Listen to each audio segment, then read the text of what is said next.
Hello, the internet, and welcome back to What I Think I Know with your host, the American Crusader, and I want you for the next crusade.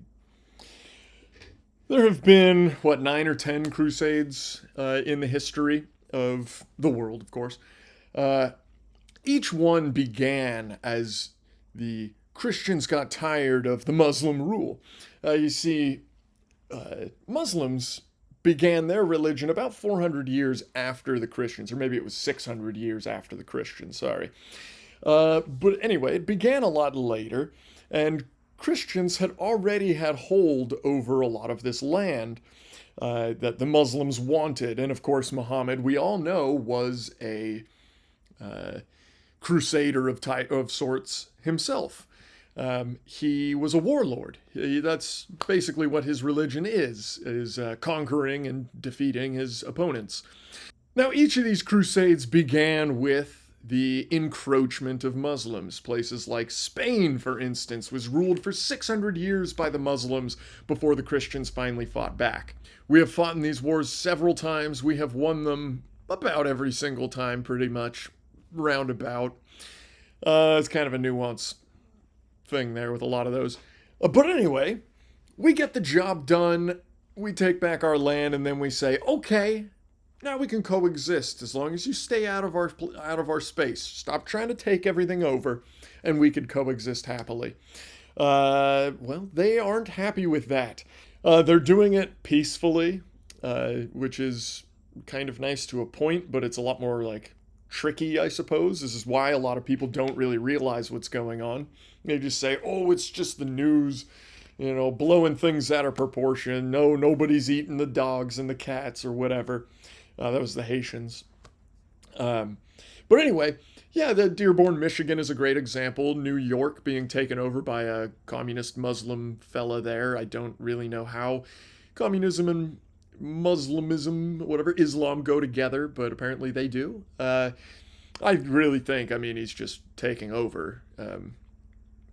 But regardless, anyway, forgetting about Mommy's Johnny, I do, however, know that they have things in their religion that they can do that they're, technically not supposed to do, but when they are talking to an infidel, they're allowed to do it, like lying. You can lie to the face of an infidel, no problem. You could tell them, no, we're not conquering your land, even though they are.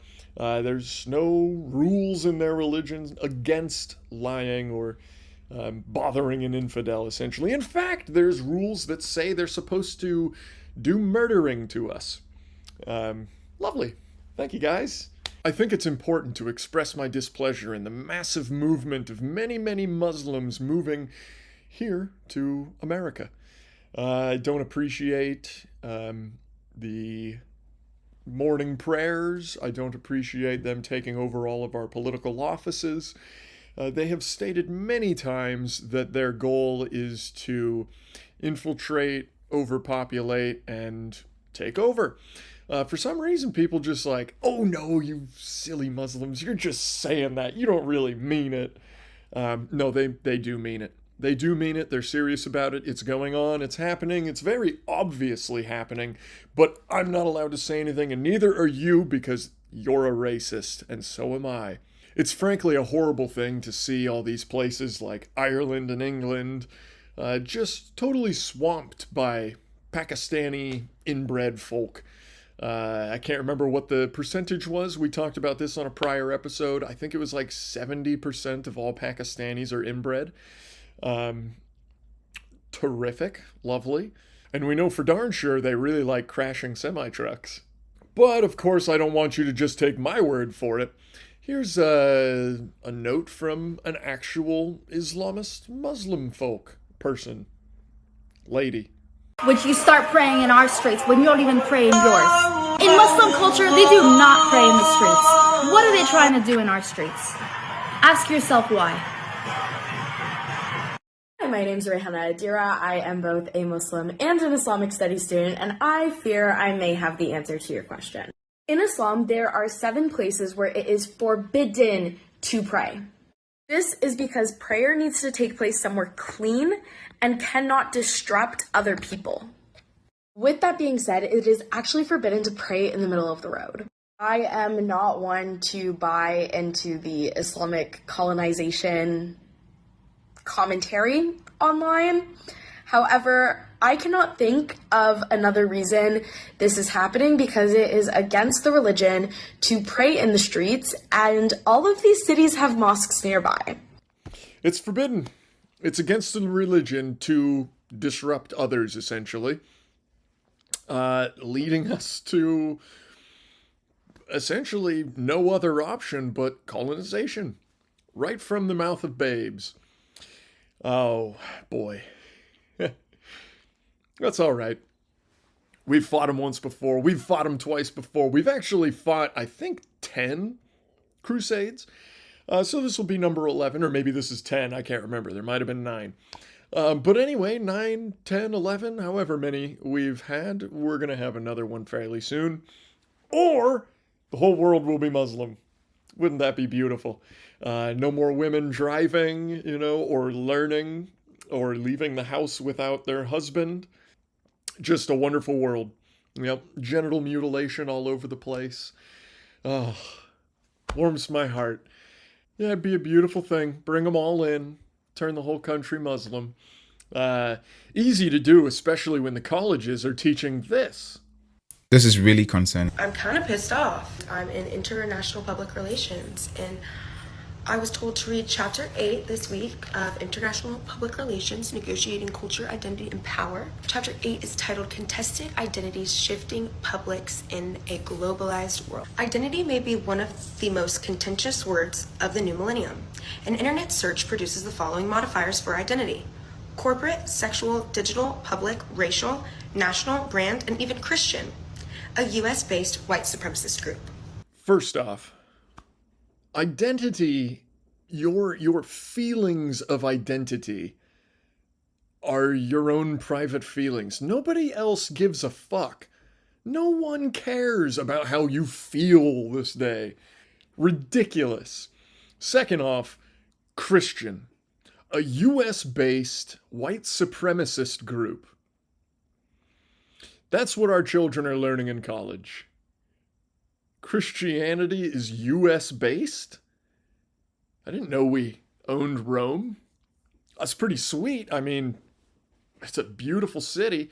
Or Vatican City, rather, not Rome. Wow. What a cool thing.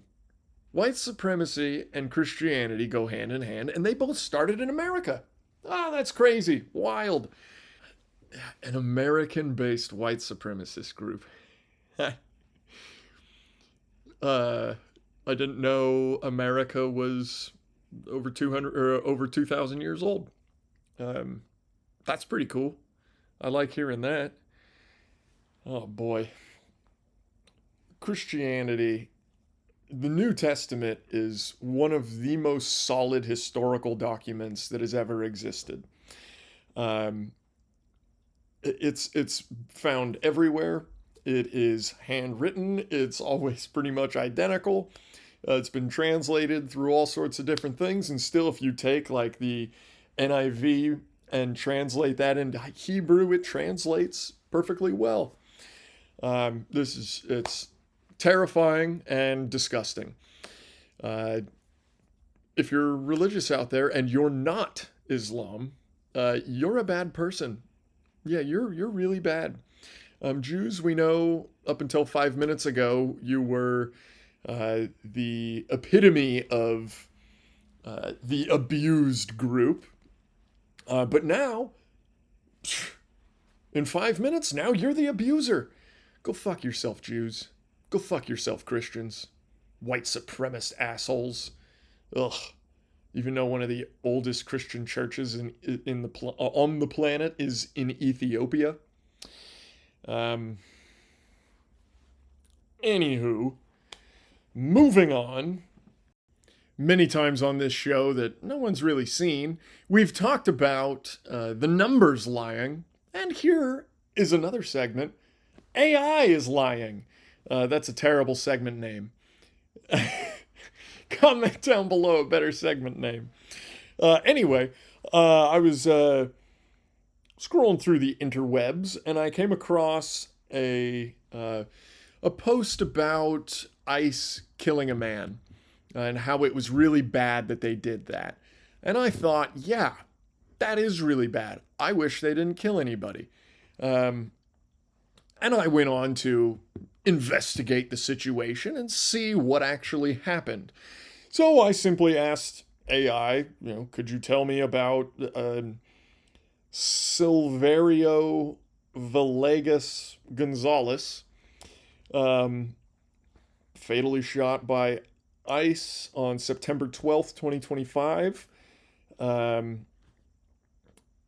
AI told me, um, and I'll quote here, according to DHS, Department of Homeland Security, Villegas Gonzalez was labeled a criminal illegal alien with a history of reckless driving, and they claimed he drove his car towards ICE agents, causing injury to an officer, which led to an agent shooting him in fear for their safety.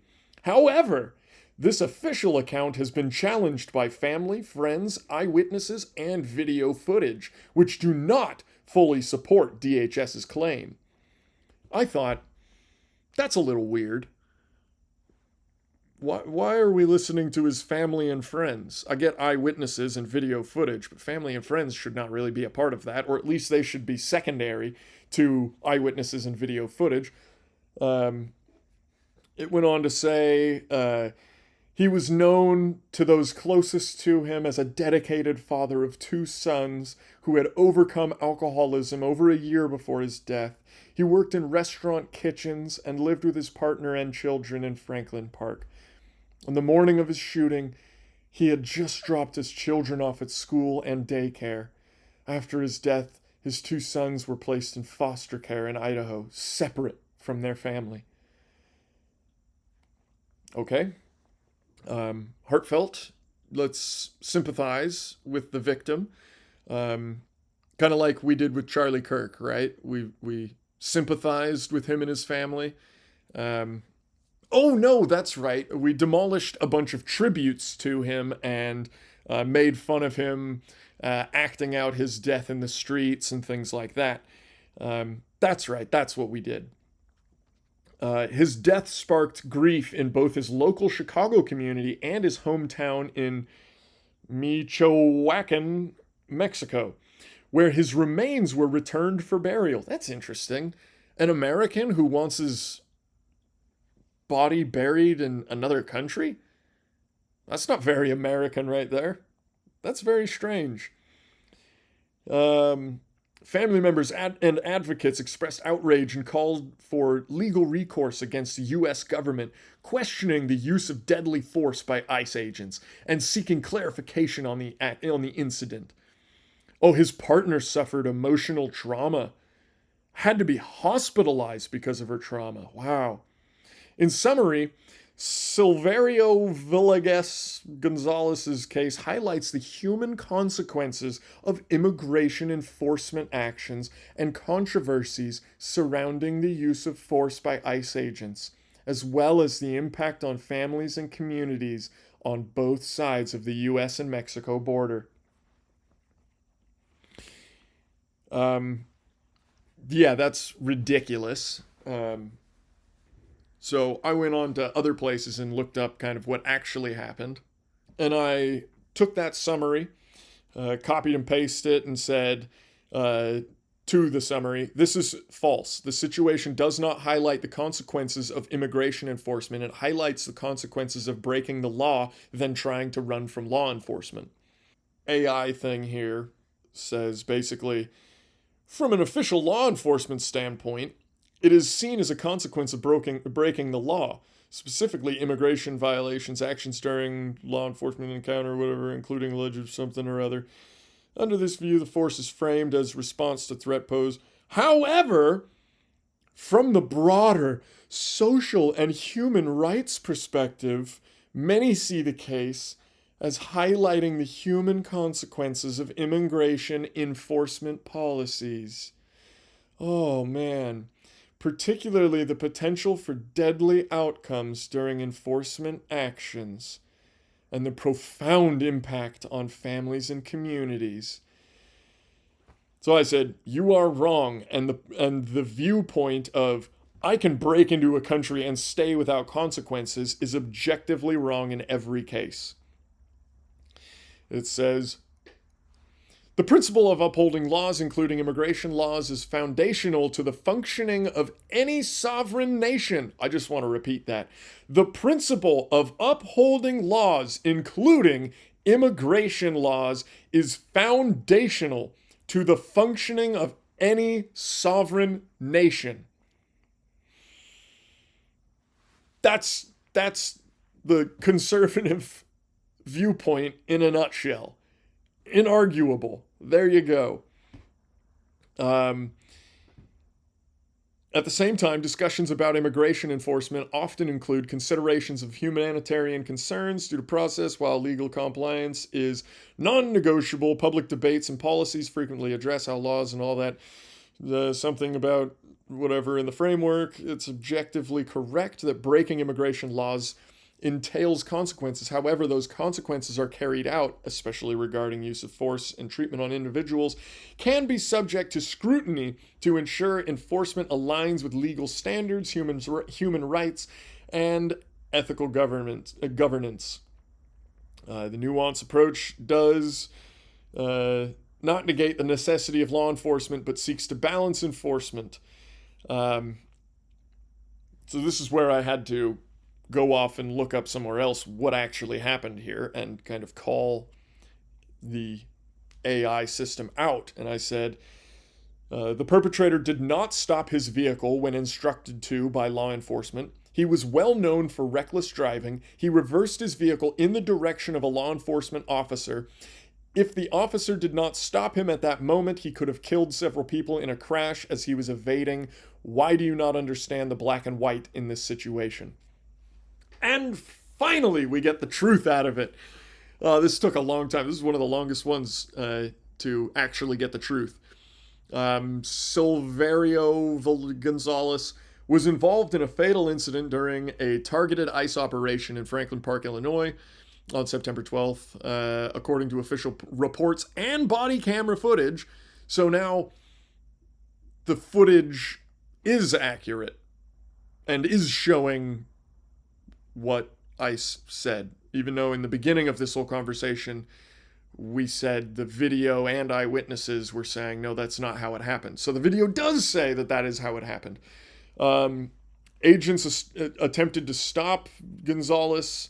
He did not comply and tried to evade by driving away. During the escape, he reversed his vehicle towards ICE agents, hitting one officer and dragging him a short distance. The ICE agent, obviously fearing for his life and the safety of others, of course, because if he gets away, he goes and crashes into a building, kills 10 people. Fearing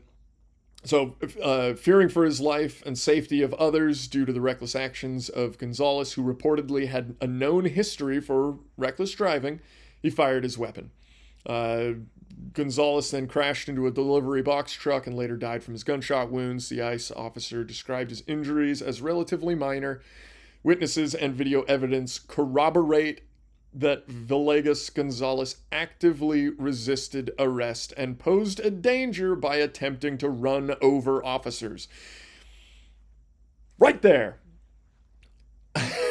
That's unbelievable. At the very beginning of this, it said his friends, family, eyewitnesses, and video all went against what the officers were saying. And now here it says eyewitnesses and video evidence corroborate ICE's story. Unbelievable.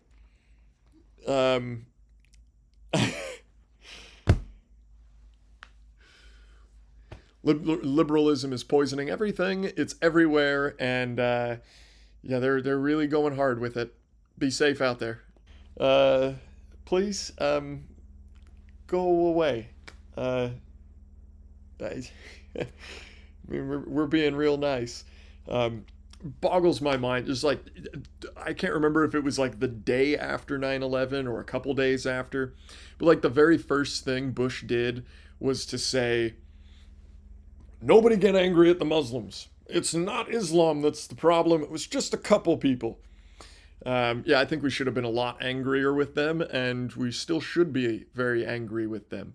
They send over the nice ones first. The last 10 years, 15 years, or whatever has been full of very nice Muslims. Oh, I'm just here to enjoy America, and I only wear, my burqa or whatever, because that's my religion. No, nothing else. You go do your thing, and I'll do mine. And now we see years down the line, it's, no, you do our thing or we'll fucking kill you. And we'll probably end up using a semi-truck to do it. We'll just run right into you. Beautiful. Beautiful. Next up, I have a question for you. Your feminine pleasure devices. Should we store those in front of children? I recorded this video in a Target yesterday, and I'm going to cut it short here because I don't know how to blur. And there's a child in the frame that'll show up. I didn't even know when I was recording. I had no idea there was a child in this lady's grocery cart.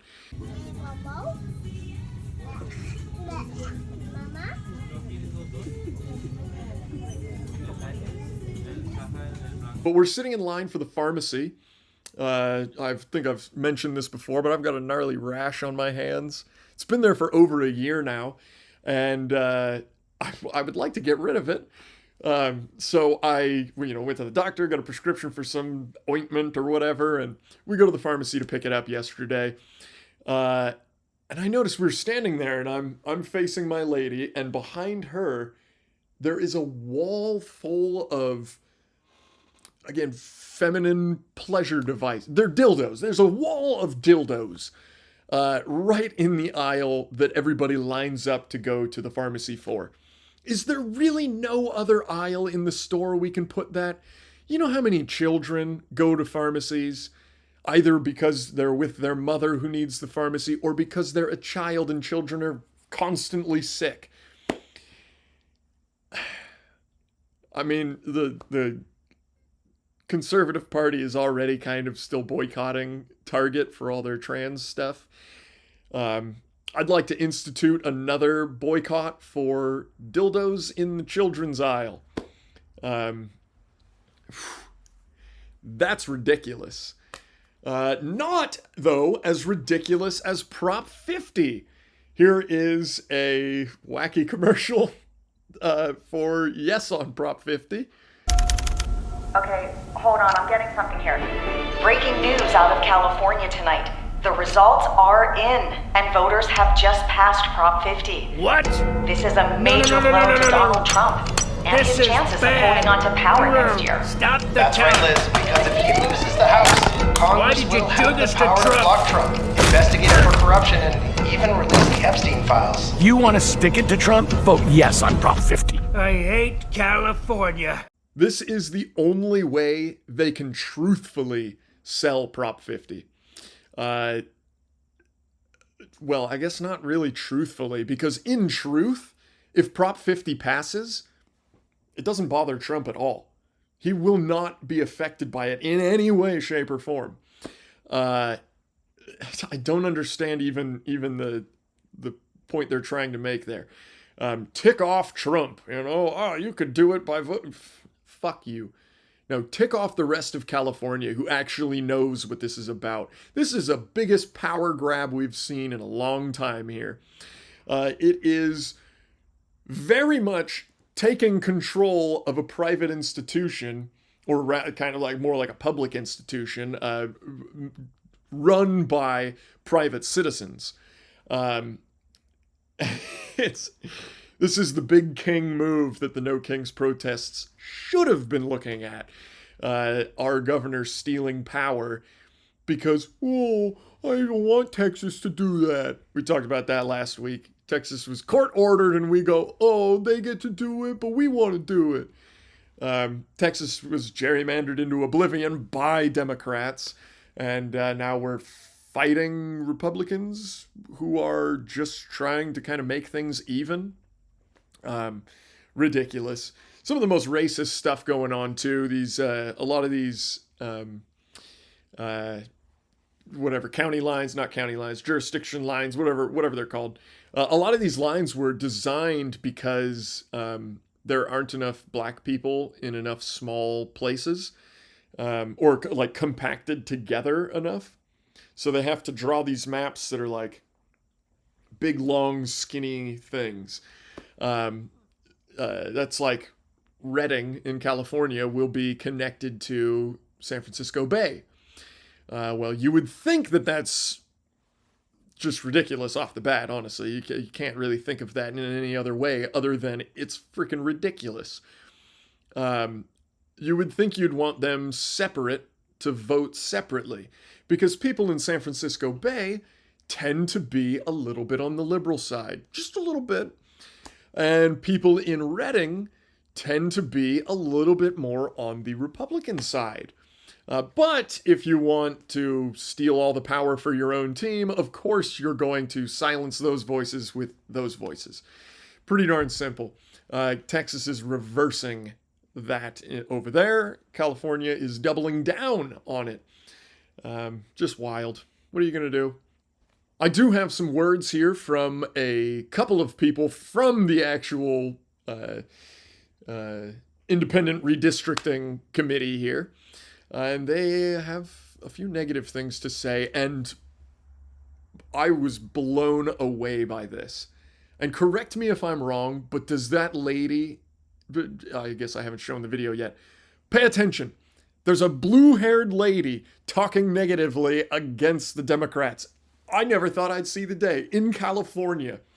It's a beautiful thing. Check it out. 7 of us have written an op-ed that will be hopefully published soon, opposing Prop 50. But the commission is divided. Is that basically what you're saying? The commission is divided, yes, but there are 3 folks that have spoken out for yes, and 7 of us at this point have spoken out against.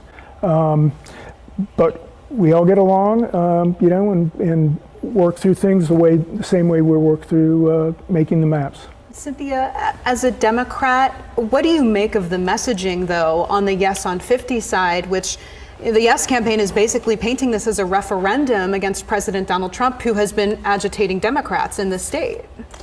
Well, a lot of my friends are confused about 50, and for good reason. 50 says that it will protect democracy, and yet it's setting aside a citizen-drawn map that 35,000 Californians participated in, and silences California communities, which is essentially undemocratic. It says it will stop Trump, yet on November 5th, Trump will still be president. And the math doesn't work out, as your fellow reporter said. So to you, this could be a lost cause? I don't think it's a lost cause, but I think 50 is the wrong response. I mean, if the goal is to win back Congress, why would the legislature put a proposition on that will gain 3 to 5 seats, because 5 is not guaranteed, when Neal's commission put in place over a dozen fair and competitive districts? Why cap it? For both of you, this week there was a proposed ballot initiative that entered circulation here in California that would prohibit the state lawmakers who voted to put Prop 50 on the ballot from running for elected office in California. That includes Congress, that includes statewide office, that includes local offices. Is that fair to you, Neal? It's absolutely fair to me. Those are the same rules that apply to us as commissioners. We're not allowed to run for local office or appointed local office for 5 years, and no statewide offices for 10 years. So the same rules should apply. Cynthia? I totally agree. I mean, we want to get rid of the self-dealing that's going on, where politicians are selecting their voters rather than the other way around. Fantastic. That's a beautiful thing. 3 verse 7 to oppose Prop 50. That's out of the independent commission group, whatever, that all the people who work in it. It was 3 verse 7 kind of thing. 7 decided, no, we should not promote yes on 50. We should say no to 50. And then I like how it ends. It makes perfect sense. The whole point of the independent commission is these people are not building their voting base for their own office, which in the inverse, Gavin Newsom and his cronies are absolutely doing to the T.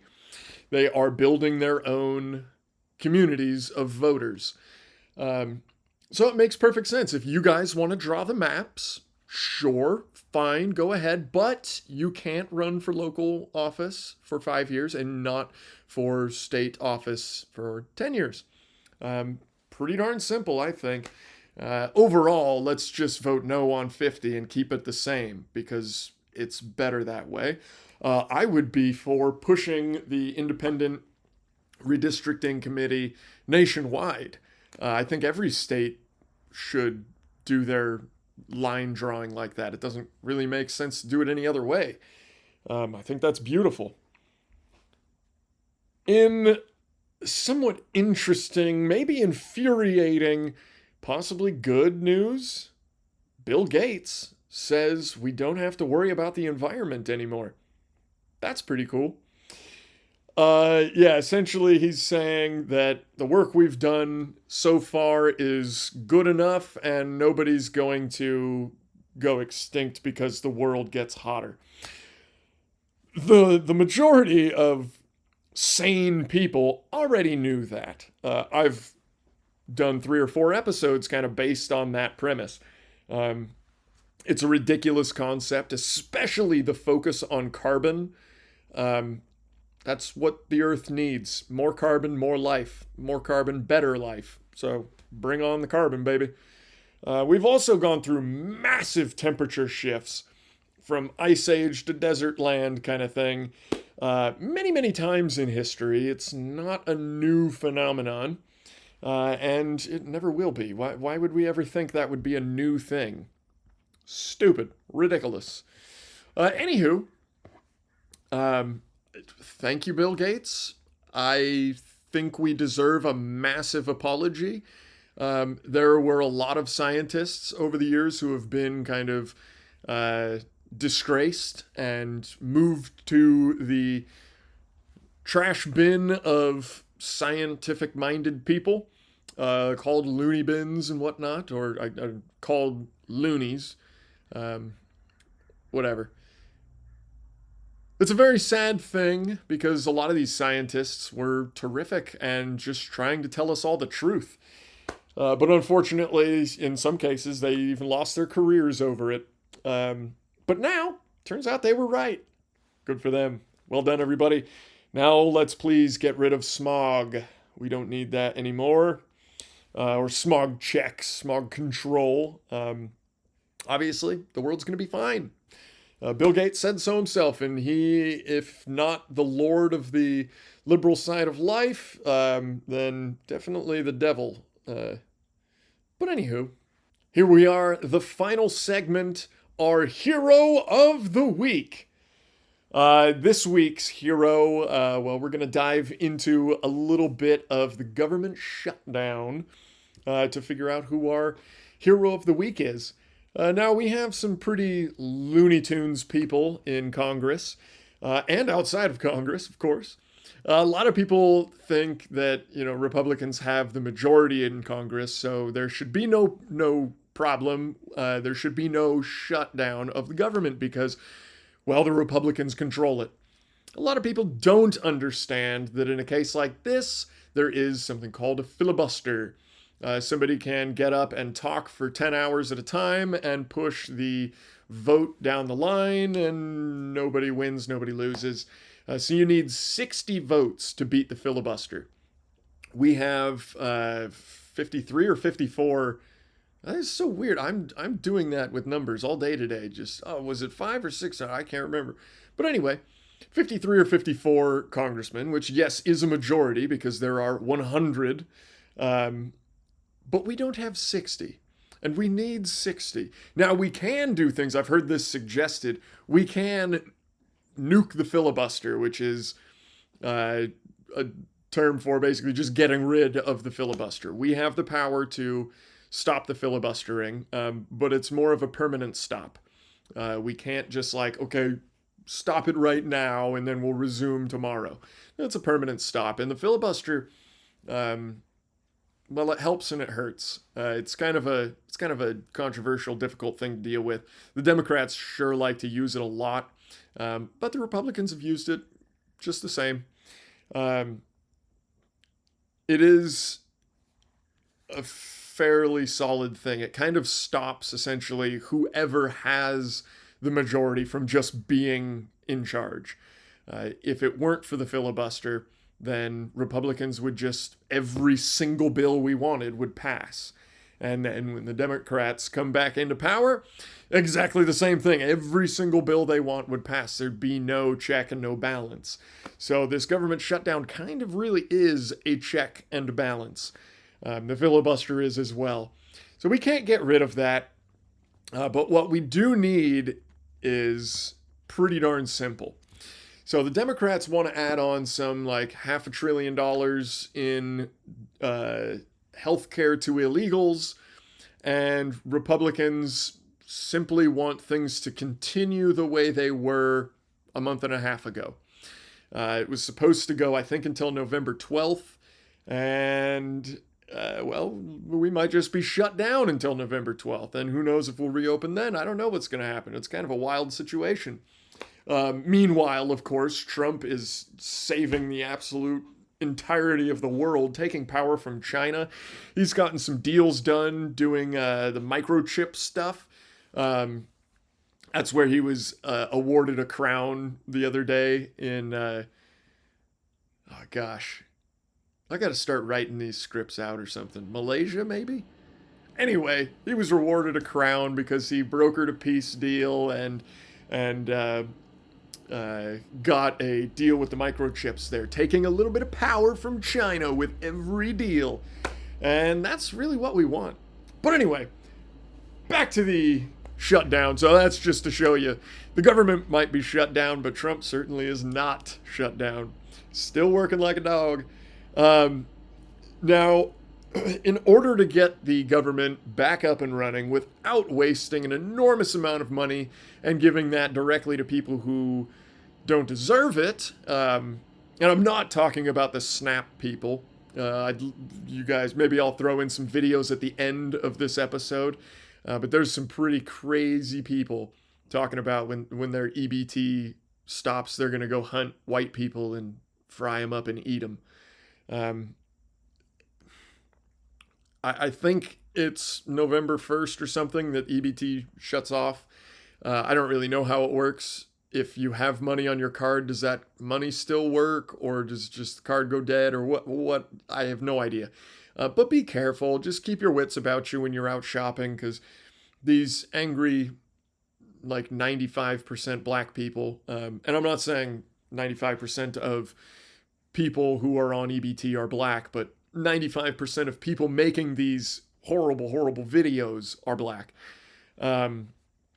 Chirps on the fire alarm and everything. But anyway, just keep your wits about you, because there are way too many of them saying that they're going to go, loot and steal, saying like they're going to take your food out of your cart, or they're going to just go in and fill their cart and leave with it, all that stuff. But anyway, back to the point we're getting at, our hero of the week. So we need, I believe we need 5 more Democrats. We've already got 2 that came over and voted yes for the CR, the continuing resolution, which just keeps everything flowing as it was a month and a half ago until mid-November, when we could figure out a real budget. So like I said, we need 60 votes. We have 53, and 2 Democrats have already come over. So we've got 55. We need just 5 more Democrats to come over to our side and just fund the government. That's it. Just no additions, no subtractions, just funding it as it is. And that would mean that all these people on SNAP, they can continue to save their weed money and buy food with their SNAP instead of, I'm confused, but buy weed with their SNAP money. I'll try to find that video, but there's a young guy saying, man, when they shut down SNAP, I'm not going to be able to buy my weed anymore. Like, okay, if you're on government assistance, you should be getting drug tested, because you are wasting money on drugs that you should, If you didn't buy the drugs, you wouldn't need the SNAP. It's pretty darn simple. Spend right, save money. Anyway, so to save all these people and their weed money, we need 5 more Democrats to come over. Now I want to celebrate one of the 2 Democrats who already has come to our side. He has come to our side many times in the past. I don't know what happened to this guy. He ran as a Democrat. He was, as I recall, kind of extreme to the left. Not crazy extreme to the left, but I think he was pretty far to the left. And then he had a stroke and totally switched sides, which I'm so glad that he survived the stroke, not because he switched sides, but because he's a human being, and I love him for that. He may be misunderstood or incorrect, but he's still a person. Anyway, he has been truly heroic on the Democrat side of the aisle. He's the only person on that whole side of the aisle, civilians included in my mind, who knows what's going on and is still sane. A lot of people, friends and family and whatnot, they vote Democrat not because they think that, murdering babies is an awesome thing and that we should just flood the country with everybody else's country, but instead because they don't pay attention. They don't watch the news. They just hear what one of their friends said when they said Trump is bad. And they live with that, and that's all they care about. There's a lot of them. I work with a gal who's like that, but every other word she says is like, hey, that was a Republican talking point right there. She's a Republican 100%, but she doesn't know it, which is kind of sad. If people were to just pay attention, this is why I say this all the time, that it is our duty as American citizens to pay attention to the news, to pay attention to politics, because without that, we're just a bunch of mindless lemmings voting with the crowd. This was kind of what the forefathers, or our forefathers, were afraid of. This is why we have all these checks and balances. This is why the Electoral College exists. This is why you were not allowed to vote unless you were a land-owning man.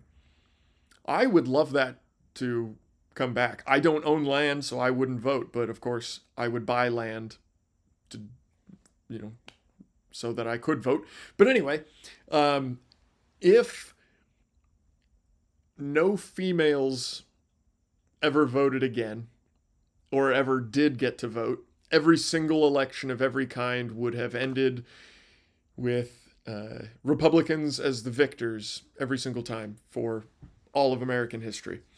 Unfortunately, that's not the case, so we live in this nonsense society where kind of everything is based on emotion. Oh, I'm sorry I hurt your feelings. Or more like, you hurt my feelings, you must now die. But anyway, back to the whole point of this. Our hero of the week this week is good old John Fetterman.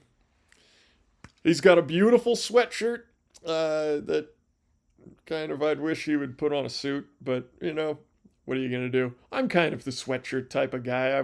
I'd wear my fuzzy duds, which are fuzzy polyester pants in the White House if I was in that position. But anyway, John Fetterman, come get your award, a nice cool cold Coors Banquet. We'll throw you a banquet if you come out and pick it up. Thank you for everything you've done for the Republican Party, everything you've done for the Democrat Party, everything you do for we the people. It is truly heroic, especially now, to stand up and say no to a group like the Democrats. Their disgusting fascist rhetoric is just, it's beyond me. how they get away with it, really. And we talked about Harry Season last episode. I just saw a clip of him on, I think it was Piers Morgan, and he was talking to some Republican fella, and he was like, I bet you guys couldn't even tell me one Democrat head of state or whatever who said that people were fascist. And the guy's like, oh, really? And he goes and lists off like 10 people. And yeah, anyway. But I guarantee you John Fetterman wasn't on that list because he's a good man. In fact, here's a video of him condemning all of that nonsense, condemning all of the violence, and asking to lower the temperature, but not asking the Republicans who are already on cold. He's asking the Democrats to lower the temperature, which is extremely refreshing. Here he is, John Fetterman. They are not fascists. They're not Nazis. They're not trying to destroy the Constitution and those things. And that's part of another thing. I refuse to call people Nazis or fascists, or I would never compare anybody to Hitler and those things. And now that kinds of extreme rhetoric is going to continue. We're going to be more likely in resulting in extreme kind of outcomes and political violence and doing all these kinds of things like Charlie Kirk. For me, all I could say is like, let people grieve. Give people the space. I'm not going to use that terrible thing and that Hasek assassination to make my argument and try to put out my views. It's like, my God, you know, he's a father that had his neck blown out, and now people have forgotten. President Trump was in my state, was shot in the head. Could you imagine where our nation would be if he was hit in the same way with Kirk? We really got to turn the temperature down. That'll do it for the show today. Thank you all for watching. Come on down to the American Crusades. Let's get this stuff rolling, baby. Save our country, huh? Why not? God bless you all. Have a good night. And happy Halloween. I just wanted to come real fast just to make this video, just to make something very, very clear to the white man. Black Americans do not care about your government shutdown, and Black Americans do not care about you taking away our EBT and our government assistance, because Black Americans never depended on the American government to take care of us and feed us, because we never could. We were never able to depend on the government, in spite of what you may say and what you may try to force us to believe. So you can sit back and you can mock, you can laugh, and you can think that you're about to starve us to death. But I'm here to let you know that we are going to eat regardless, even if we have to hunt you animals down and roast and eat you. The delectable crackers and cheese. We will make it happen if we have to. Trust and believe. No food stamps equals no to less weed money. Like, y'all about to have people out here hangry and sober. That's a diabolical combination. Because the food money got to come out of some budget, and that's the first one that usually comes. I come on the 15th, and I'm gonna show them why I went to jail twice. I'm guiltful. I'm not in the mood. My birthday is in December. Thanksgiving coming up. I don't see that what I'm saying. Cause my mama already had used my 150 this month. That's why I should. So I get $3,000 in food stamps. Obviously it's 8 of us, so you do the math. That's why I get $3,000. I have no income, so obviously I'm gonna get the full benefit amount. Does that make you mad too? Does it make you mad that the government is helping me feed my children? Does that make you want to punch me in my face? Does that make you angry? Does that make you shiver in your boots? Yeah. Be mad. Stay mad. How's I'm gonna feed my kids? I don't have a job. Even though I'm going to an interview today. God, like I said, I took your advice. So it is what it is. All I know is if they stop my food stamps, me and my man will be at the grocery store walking out with two big ass carts. And ain't nobody better do nothing because my man coming hard behind me and it only take him one time to punch up. What? Since they want to take food stamps away, I'm going to Walmart. I'm going to break up any damn thing I want, throw this right in the basket. I'm going right about the move, get the away. I'm not paying for a damn thing. Y'all got me up. I ain't getting a food stamp on EBT. Oh, I'll tell y'all straight up like this. I just got that text that the link is definitely cut the off for November. Y'all better stay the out of my way in these stores. I'm walking out with carts and I'm not paying for shit. Trump, if you won't start looting, it's gonna happen. Before my kids go broke at this jock, I'm gonna be stealing like it ain't no. I say if they don't give food stamps next month, we all just say and rob the grocery store and tell them really gonna be stealing people carts of groceries out of the grocery parking lot. I'm telling you, it seems like it's headed that way. Now, what other choices are people gonna have to find food to eat? Because people about to be out here struggling. They about to be out here bad. So do you really think they're going to look at you with all these groceries, packing it in your car, about to go home and feed your family from the, hard-earned money that you made from working your job that afforded you the affordability to buy those groceries? They ain't going to give a They ain't going to care. They going to snatch them bags up out your hand and be like, I wish you would. As an employee of the school district, I only get paid once a month. By the time I get my bills paid, I have nothing left to pay for food and other basic needs. If it wasn't for SNAP benefits, I wouldn't be able to feed my children or myself. I work, pay my bills, and like every other mom, I want to be sure that I have enough food to put on the table.